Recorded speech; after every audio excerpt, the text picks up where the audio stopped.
So in this video we are going to discuss about the different type of methods in the thyristor to trigger it SCR, that is by RC triggering. So what are the advantages and disadvantages?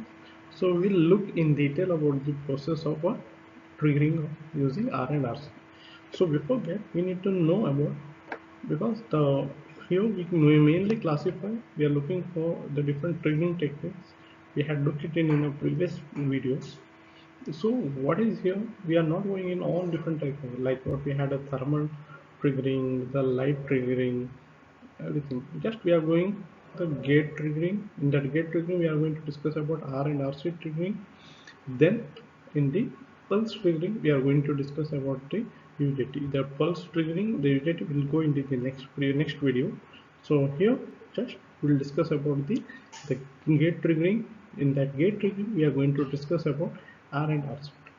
So we had a brief idea about the gate triggering. So we'll look into. So here in this gate triggering we are going to discuss about some block diagram will be here. So we'll go to directly the block diagram. So this is a block diagram of a gate trigger circuit, which is a different single phase converter. It is okay. So the thyristor are the line potential and the trigger circuit must be referenced with respect to the ground, or we call it the logic ground associated with the controlled input. So this is the input here.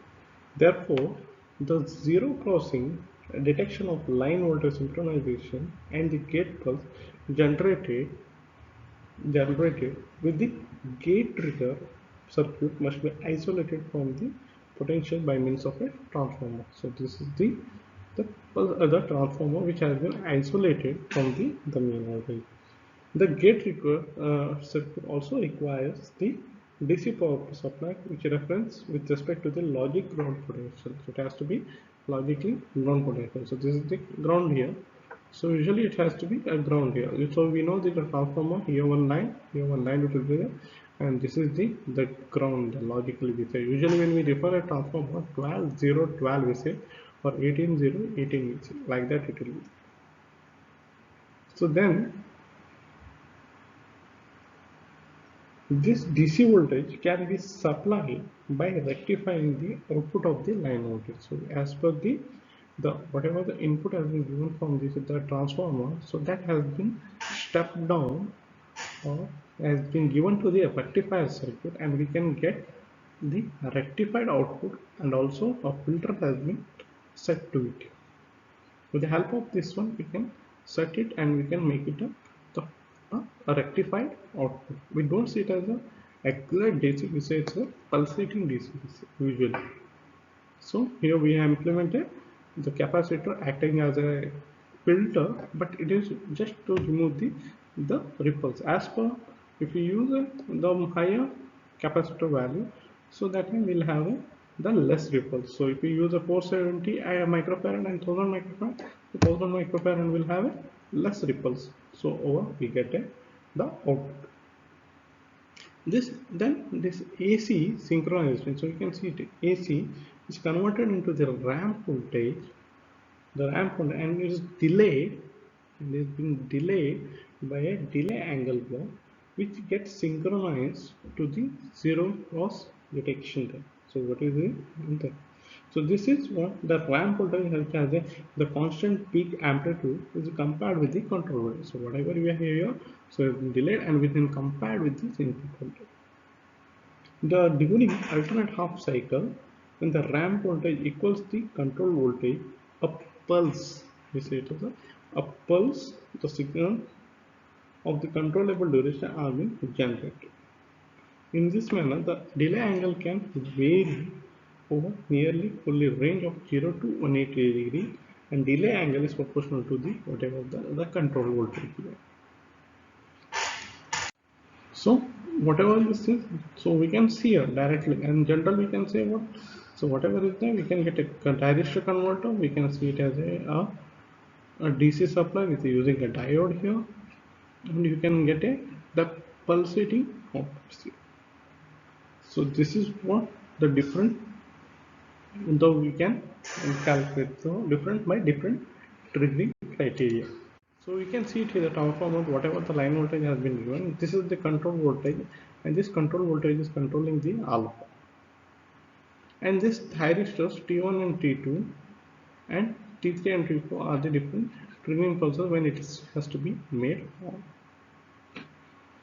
Okay, and usually this one, most of the control application is this type of a triggering. That's the what is that, because of the instant SCR triggering. So we just prefer the SCR triggering over all these types. So, well, as I said earlier, there are different kind of triggering circuit we are going to analyze here. So in this video, we are going to just deal with the R firing circuit. It is another AC triggering type. Another is the resistance capacitance firing circuit, we call in short RC firing circuit. That's again AC triggering type. Again, the UJT firing circuit. That's a pulse triggering type. So at first, we'll discuss about the resistance firing circuit. So what is this? It's a simple method. How we are just varying the and we are changing the power across the load. So what is happening? Let's see here. This is the voltage has been provided to the load, and this is provided across the VAK and has to get here. But as the VAK, the voltage has been not supplied to the gate, so it is not get triggered. It will not get triggered. So pass to the R minimum, which act as the minimum resistance value. It has to be given to the circuit to control the flow, and it has to be given through the RB, which act as the variation. So this science is what DRB, or a what variable. So what it is doing here, it is passing through the diode. So it is giving the limiting the current and the voltage what is given, and it passes on to the gate. So that time when it is given the controlled voltage, so that much the voltage has been given to the gate, and that much that time this voltage across this form. So how much we provided to the VAK, that is controlled by this RV, and remaining has been given to the across the load. So if you want to trigger it a little more, for example, if you want to trigger it a little more here like this way, so what is the output here? We are getting only this part. So what is happening here? If we R, for example, I am getting a R is that a 5, sorry, 500 ohm, or we can say it as a 500 ohm, or we can say it a 0.5 kilo ohm. Okay, so this is what I am going to do. So just to see the analysis here, how we are doing it. So say this is for the R is equals to 500 ohm, and that time only this diode or across the resistance it is made to pass only this resistance here. So that time only this has been provided to the voltage, and whatever the voltage has been drawn here because of the low resistance path, and it has been controlled to the VAK, and that part remaining whatever the voltage has been there, it has been passed through the load here. For example, now if R is equals to 1 kilo ohm, okay, R is equals to 1 kilo ohm. So what is happening? It is the triggering angle little is increased, because as R increases, the V is being increased. So voltage across the resistance also will increase. So voltage across, so this is little more voltage has been given here. Then, so the triggering will start from this part. So this is across the load. Like this way, we can trigger up to 180 degree. So this is what the range of the R firing circuit is, around 90 degree. So this is might be less than 90 degree. Okay. So that's the logic behind this operation. So 0 to 90 degree is what? This is 0 to 180 degree. So 10 to 180 degree means up to till here it can trigger. So 0 to 90. So this is less than 90 here. So it can trigger up to, I'm just given here random values, not an exact values what I mean. So here you can usually this experiment usually is in your EDI lab where you can analyze in little more. So what you are doing, usually we are using the RC triggering there. So what is the, instead of capacitor we are not doing, just value of basing of R. So we can range it from 0 to 90 degree, the basis of the R value. So we can find it. So what is the triggering across here? So it can range up to 0 to 90 degree. If you give voltage more than that, whatever the required, it will not trigger. It will not trigger. If it is like 1, it might, for example, if I take it of 5, 2 kilo ohm. So this is the range to trigger what I found during my experiment. So what will happen here, 0 to 2 kilo ohm. So it might be like if 1 kilo ohm, it might be a 45 degree. So if I require a 45 degree, so that time I need to keep it at 1 kilo ohm. If I require, for example, 30 degree, again I have to reduce less than the 1 kilo ohm. So that it directly constrains me saying that this is the value. Okay, so understood this concept. This is like the value of, in short, what we can conclude here is that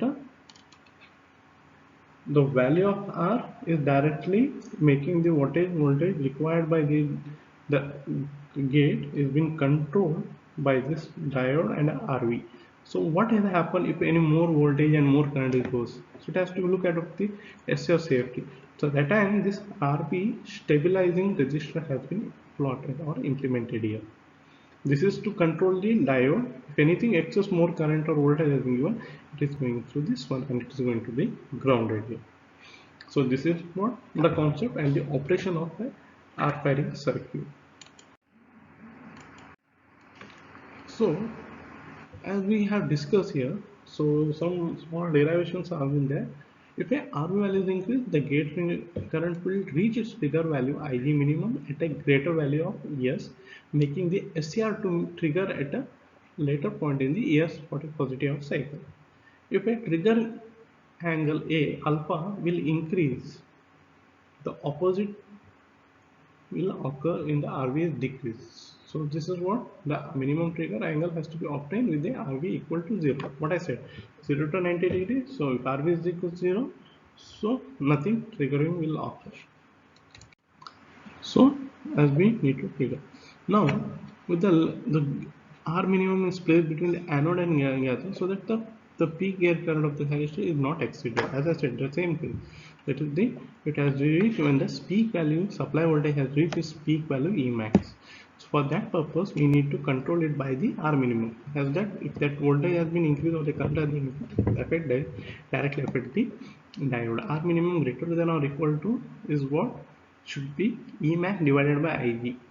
So R is equals to V by R should be greater than or equal to R minimum. So whatever the minimum resistance has been plotted there, that has to be controlled with the peak value of the voltage source and the what is the current we are getting through it, or the minimum gate current what has to be given to the thing. The stabilizing RB such should have a such value that the maximum voltage drop across it does not exceed maximum positive gate voltage. As I said, the same thing.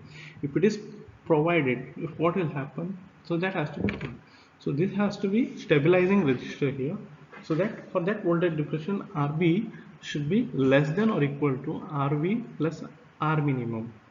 So variable resistance on which the gate triggering angle has to be controlled, the R minimum that which has control so limiting the resistor, which called as limiting resistor, that is multiplied with the Vg max, what is the maximum voltage required by the gate of the SCR, divided by the E max, so maximum voltage level, and minus the gate, whatever the maximum gate voltage has to be there.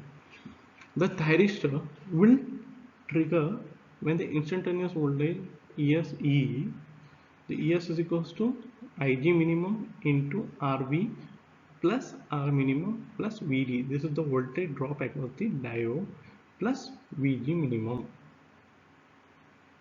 Okay, so how to calculate the ES, the instantaneous voltage at that moment? So by this formula.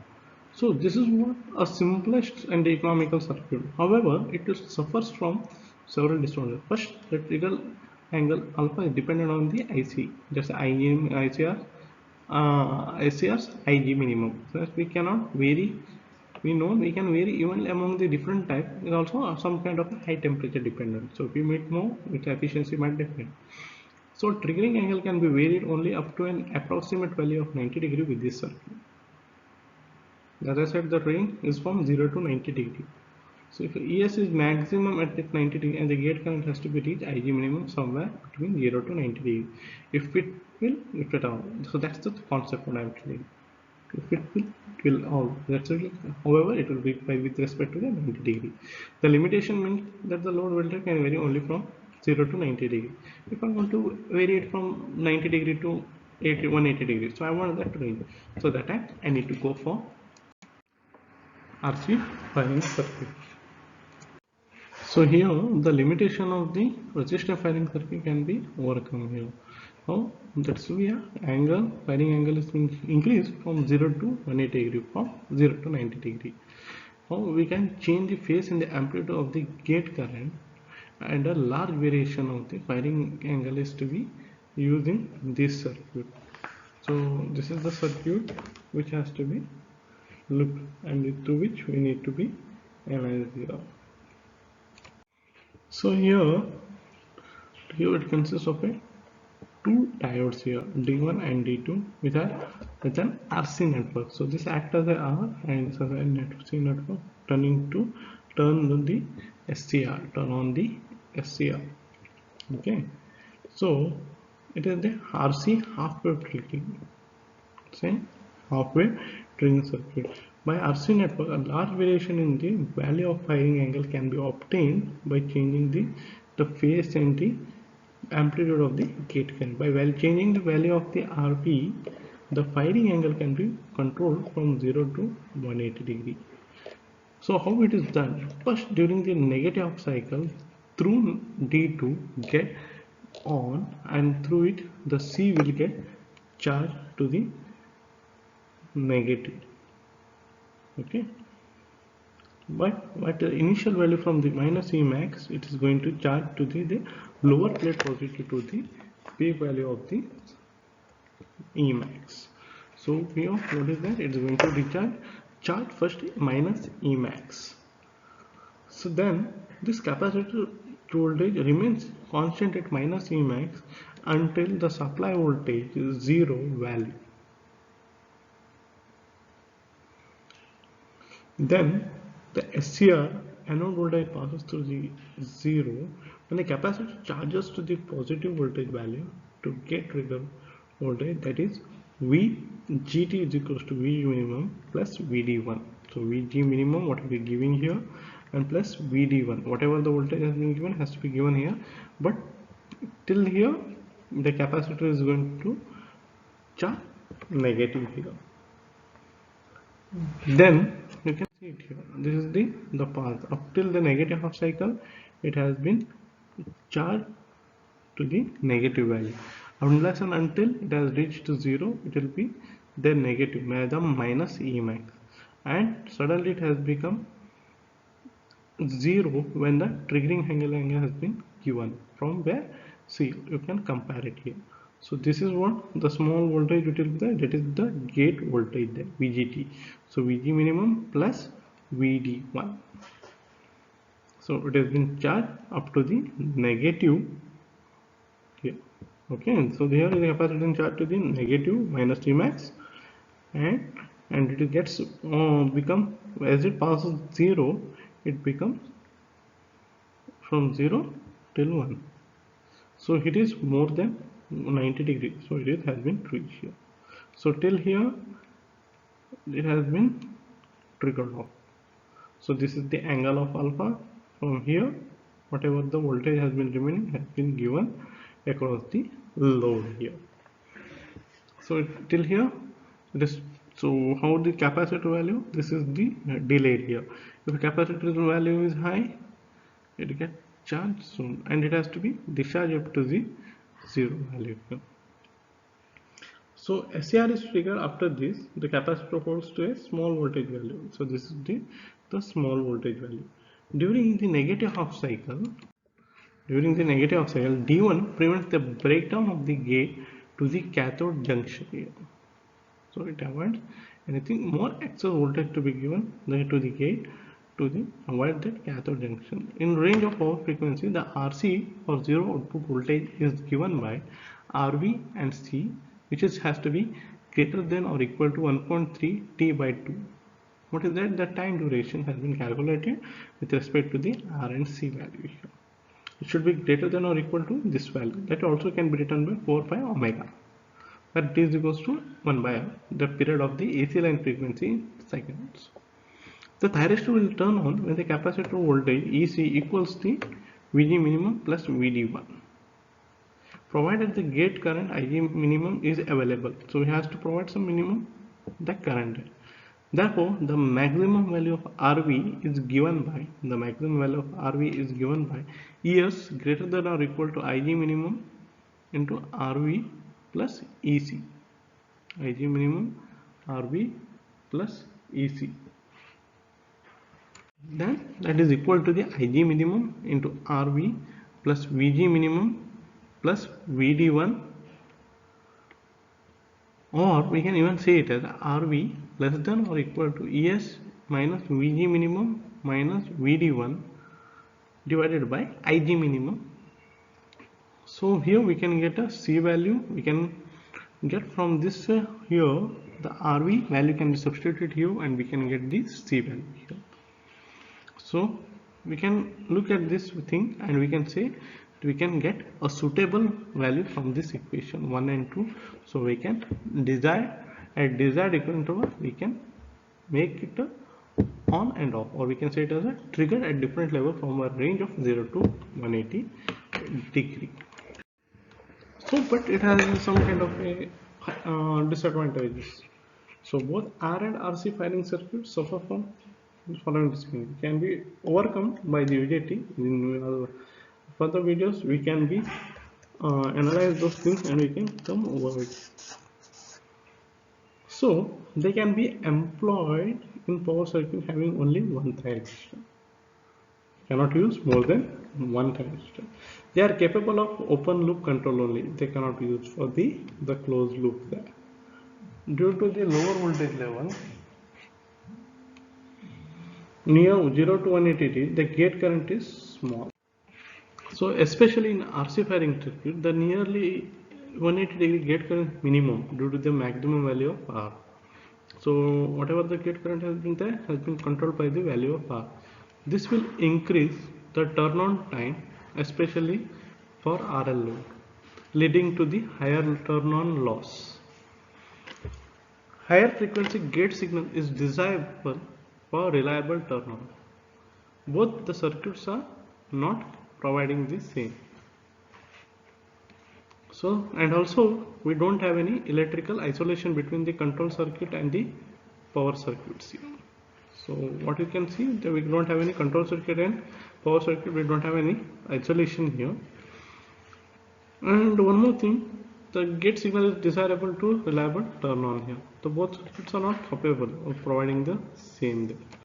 However, these circuits are little simple and cheap, and they are usually used in the low power thyristor controller, such as the solid state AC regulator for speed control of fans and blowers, and also some RC firing circuit also uses this number circuits. Okay, and these are the references for this video. MD Singh and KB Kanchandani, and Mohammad Rashid and Umanand are the other two references. Thank you.